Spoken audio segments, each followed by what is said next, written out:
The Selfish Path to Romance. Download Chapter 1 for free at drkenner.com. Here's a question I received from Melinda.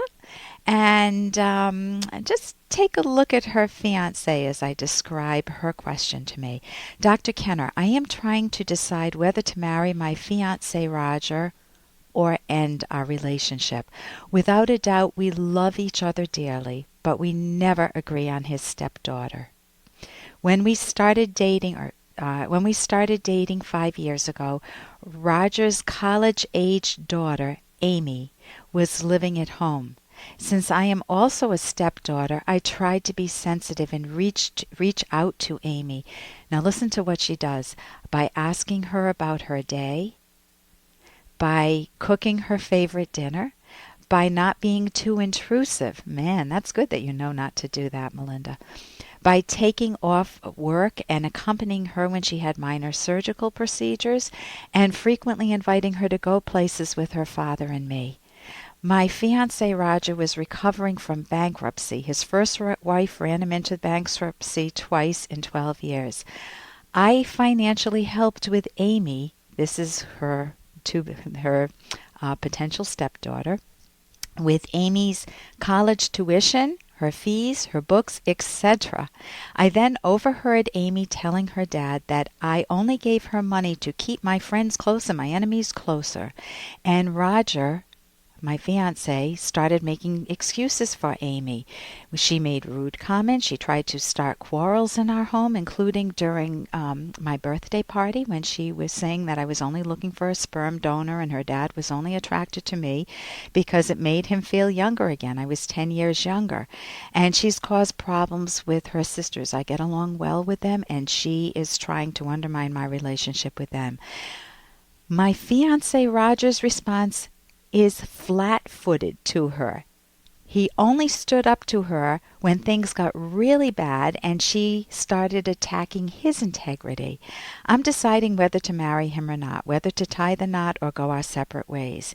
Amy is likely going to be a big part of our life. She's moving back here in a year. I'll forgive Amy, but not forget. Roger thinks I should forget the past and move on with a clean slate. I say we can go forward positively as long as we learn from the past.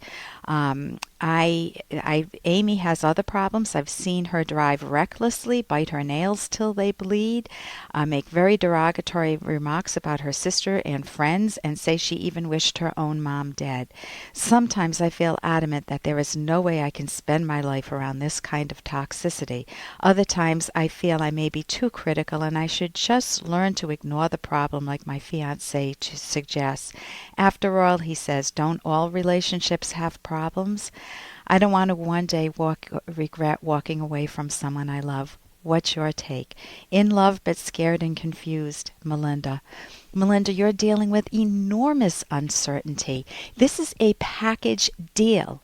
You are not just getting Roger, the man you love, but you are getting Roger plus Amy because of his choices and his connection with her. And you're saying she's toxic to your relationship. She is toxic to your life, not just your relationship. Look at his character too. His character. You're saying you undoubtedly love him, but man, you have big doubts about him. You say, this guy. Hey, I got to interrupt this because we've got to pay some bills. 30 seconds, that's it. A very quick ad, and then Ellen will be back. Many romantic partners have complaints like, I live in the shadow of my husband's life, or I feel invisible to my girlfriend. These are common complaints, but you never want to betray yourself in a romantic partnership. When both partners value themselves and are lovingly honest with one another, romance flourishes. Discover the secrets to lasting love in this liberating book, The Selfish Path to Romance, by Drs. Edwin Locke and Ellen Kenner. That's The Selfish Path to Romance on Amazon or selfishromance.com. You're saying you undoubtedly love him, but man, you have big doubts about him. You say, this guy doesn't have the courage of his convictions. Like, where's the justice? He's got a flat-footed response. I thought that was a cute phrase, but flat-footed response until his integrity is challenged. So he's not standing up for you. He's using your money for his children's colleges. Now, sometimes that's possible. I mean, sometimes that makes sense. But when she's spitting in your face and he continues to use the money to put her through school, man, you are being taken advantage of. So I don't see him as being this wonderful, courageous man who can stand up for what's right and help his daughter grow into a lovely woman. I think that he's enabling his daughter.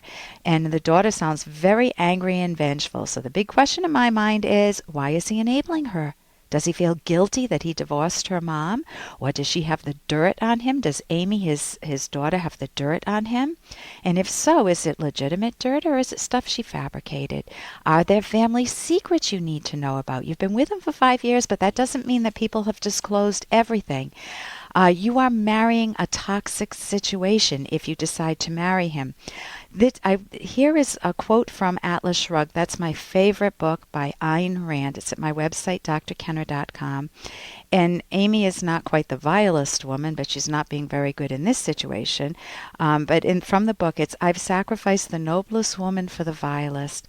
When one acts on pity against justice, it is the good whom one punishes for the sake of the evil. When one saves the guilty from suffering, it is the innocent whom one forces to suffer. There is no escape from justice. Nothing can be unearned and unpaid for in the universe, neither in matter nor in spirit. And if the guilty do not pay, then the innocent have to pay. Really important to hear that. That's in Atlas Shrugged. So you're saying that you and Roger love each other dearly. Well, to love is to value you, and he may value you in other respects, but when it comes to Amy, it breaks down and it's telling you something about his character. You can invite him to talk. You can say, honey, I feel tortured inside. I want a future with you, but not with Amy, not the way she is. And the burden is on her to change and for you to change your relationship with her, not for me to forgive and forget and to think that all relationships have problems. All relationships have problems, but not on this scope. This is like a guillotine hanging over our happiness. So you may be in love with Roger's hopes for the future. Take a close look before you make this decision, Melinda. For more Dr. Kenner podcast, go to drkenner.com and please listen to this ad. Here's an excerpt from The Selfish Path to Romance by Dr. Ellen Kenner.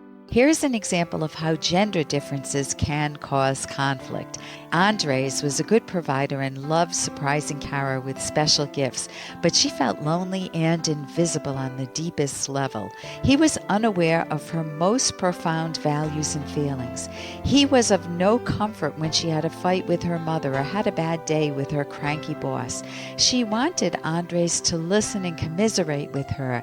She would relate bad experiences, not with the intent of getting his advice, but to feel understood. But Andres would launch into telling her precisely what to say and do. He wanted to fix everything. How would they address this common pattern in relationships? Kara would need to be clear about what she needs, and Andres could learn how to be a sympathetic listener. You can download Chapter 1 for free at drkenner.com, and you can buy the book at amazon.com.